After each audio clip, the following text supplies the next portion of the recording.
இரண்டாவது, லூர்து நகர் திருத்தல பேராலய கட்டட அமைப்பை போன்று வேளாங்கண்ணி இணைப்பு பேராலய கட்டட அமைப்பு இருப்பது இதன் தனிச்சிறப்பாக இருக்கிறது.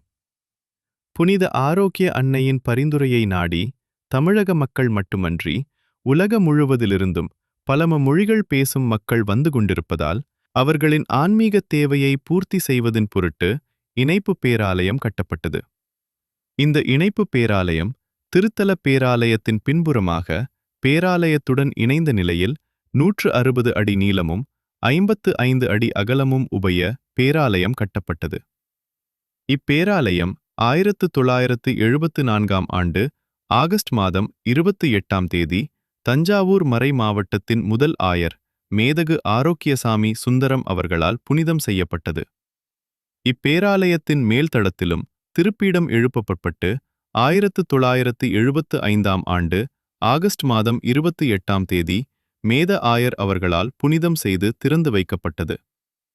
இந்த இரண்டு இணைப்பு பேராலயங்களும் பேரருட்திரு மரிய சூசை அவர்கள் பங்குத்தந்தையாக இருந்த காலத்தில் எழுப்பப்பட்டது. மேல்கோவிலுக்குச் செல்லும் வழியானது பக்தர்களை அரவணைத்து ஏற்றுக்கொள்ளும் இறக்கை போன்று இருப்பதால் அப்பாதையில் செல்லும் பக்தர்கள் செபித்துக் கொண்டே ஏறிச் செல்வதையும் செபித்துக் கொண்டே இறங்கிச் செல்வதையும் வழக்கமாக கொண்டிருக்கிறார்கள். படிகள் இல்லா இவ்வழி லூர்து நகரில் அன்னை காட்சி கொடுத்த இடத்தில் இயற்கையாக உள்ள மலையில் உள்ள வழித்தடத்தைப் போல நம் வேளாங்கண்ணியிலும் கட்டப்பட்டிருப்பது கூடுதல் சிறப்பு.